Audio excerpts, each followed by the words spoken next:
3.1 Practice and Research. This is my drawing sketchbook, as from the start I wanted to do some drawing and mark making, so I don't feel I've demonstrated that much of it in any of the projects. So this sketchbook is an A3 book by where I've started to add some mark making, resonating with the circle and the colour red for dyslexia. I've just been adding at various times and engaging with the sketchbook, various techniques, printing, acrylic, oil pastel, and just being inspired by my research, mainly patterns and communication with circles and dots. Through here I've started to play with the idea of century textiles with the red circle, acetate and texture, so that my textiles become tactile. Some of these drawings have been inspired by the red pieces I've been working on, which can be seen in my videos on my blog. I just wanted to do this so that there was a connection with the work, and at various stages and points I've set a goal and kind of been quite instant with the mark making. Painting upon the acetate. It's been quite interesting actually, because drawing the circle freehand is not as easy as we would think. It never becomes symmetrical, doesn't become perfect, but it's been quite nice, as we can see through here. They all relate that they are red circles, but each circle is individually painted and each one is different to the next. The pastel shades of the overlay are now starting to be worked, and at this point I feel that this has now started to return to earlier stages of research. John Walters and Capsid. The overlay, acetate overlay, feels like an external protective barrier to the work.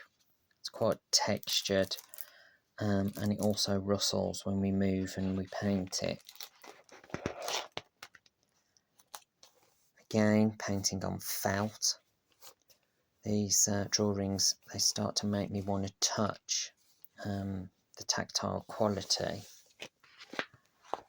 And we can see here I've gone ahead and painted upon the pastel papers that are used or can be purchased from the dyslexic store online. And then some paper, greaseproof paper that's used in baking. They were perfect circles, and this allowed me to then paint my red circles within the structure of the circle, and it feels quite cell-like. Again, Capsid by John Walter. So it's kind of feels that the research is now making a full methodical cycle and return to the beginning. These are my earlier drawings, just colourful, just playful, using medium, wax, oil wax, pastels and wax crayon and water, and then some acrylic. These resonate to Kandinsky and his circles, and these are actually taught in education. There is a lesson plan, online lesson plan of how to teach colour within a circle, and an exercise of how to paint so that children have an understanding.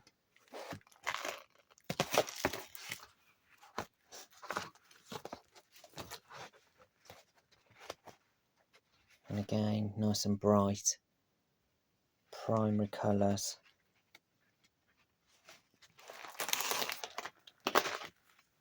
And then just playing around with two colour palettes and mark making. Towards the end of the book that I put together, I wanted this to be visual because I was inspired by Circles and Dots, which is just a collection of circles that are all around us in everyday life. So it was a nice feeling to have my take on my own work that resonates with the circle. Now, as we come towards the end of the visual imagery, I just collected some old project work from various assignments. This is practice and research, where I use the hair. Contemporary practice, where I engaged in circles and stitch. And then some stencils and silhouetted shapes from contemporary context. These were a particular favourite.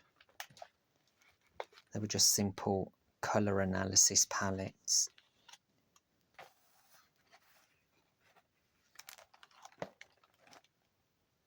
And again, each of the samples feels tactile.